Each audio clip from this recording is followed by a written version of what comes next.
शिवाय श्री शिव पुराण रुद्र संहिता खंड 3 अध्याय 22। ब्रह्मा जी कहते हैं, देव से तुम्हारे चले जाने पर पार्वती ने महादेव जी की तपस्या से ही साक्ष्य माना।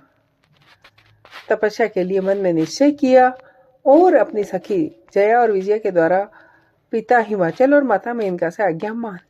पिता ने तो स्वीकार कर लिया, परंतु माता ने स्नेहवश अनेक प्रकार से समझाया और घर से दूर वन में जाकर तप करने से पुत्री को रोका।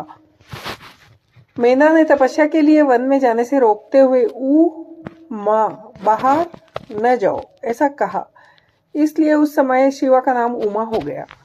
मुनीश्वर शैलराज की पत्नी ने रोकने से शिवा को दुखी हुई जान अपना विचार बदल दिया और जाने की आज्ञा दे दी।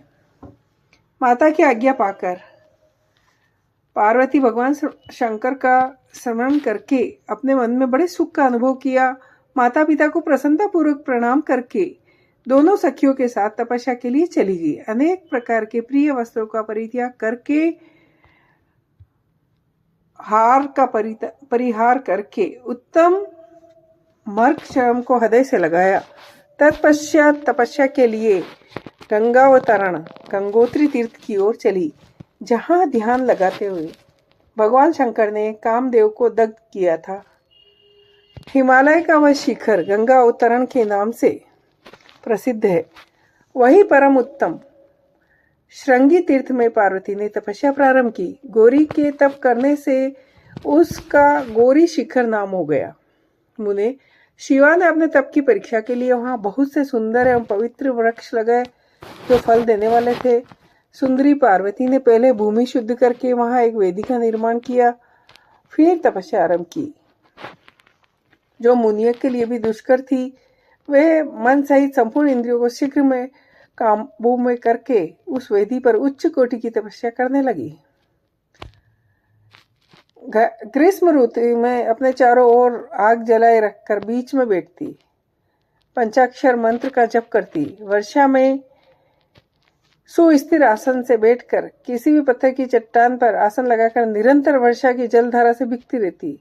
शीतकाल में भगवान शंकर के भजन में तत्पर सदा शीतल जल के भीतर खड़ी रहती। इस प्रकार तप करती हुई शिवा मनोवांछित फलों के दाता शिव का ध्यान करती रही। प्रतिदिन अवकाश मिलने पर सखियों के साथ अपने लगाए वृक्षों को प्रसन्नतापूर्वक सींचती। शुद्ध चित्त वाली पार्वती ने प्रचंड आंधी, कड़ाके की सर्दी, वर्षा, धूप भी सेवन किया। उसके ऊपर नाना प्रकार के दुख आए, परंतु कुछ नहीं गिना। वे केवल शिवा में मन लगाकर वहां खड़ी या बैठी रहती। उनका पहला वर्ष तो फलाहार में बीता, दूसरे वर्ष में केवल पत्ते चबाए और इस प्रकार तपस्या करती हुई असंख्य वर्ष व्यतीत कर दिए। फिर शिवा देवी ने पत्ते खाना भी छोड़ दिया और निराहार रहने लगी और तपस्या में अनुराग बढ़ता ही गया। हिमाचल पुत्री शिवा ने भोजन के लिए पर्ण का भी परित्याग कर दिया, इसलिए देवताओं ने उनका नाम अपर्णा रख दिया। इसके बाद शिव के श्रवण पूर्वक एक पैर से खड़ी हो पंचाक्षर मंत्र का जप करती हुई बड़ी भारी तपस्या करने लगी। उनके अंग चीर और वल्कल से ढके थे। मस्तक पर जटाओं का समूह धारण किए रहती थी। इस प्रकार शिव के चिंतन में लगी हुई पार्वती अपनी तपस्या द्वारा मुनियों को जीत लिया। तदंतर काली के 3000 वर्ष बीत गए।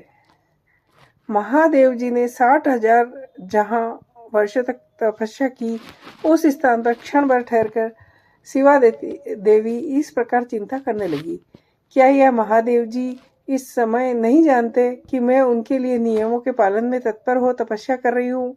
फिर क्या कारण है कि मैं तपस्या में लगी हूँ, मुझ सेविका के पास वे नहीं आए?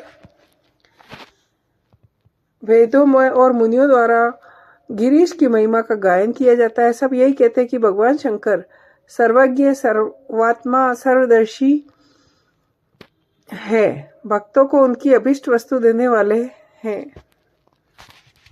मैं समस्त कामनाओं का परित्याग करके भगवान वृषभ ध्वज में अनुरक्त हुई हूं, तो वे भगवान शिव यहाँ पर मुझ पर प्रसन्न हो। इस तरह नित्य चिंतन करती हुई पार्वती मुंह नीचे किए सुदीर्घ काल तक तपस्या में लगी रही।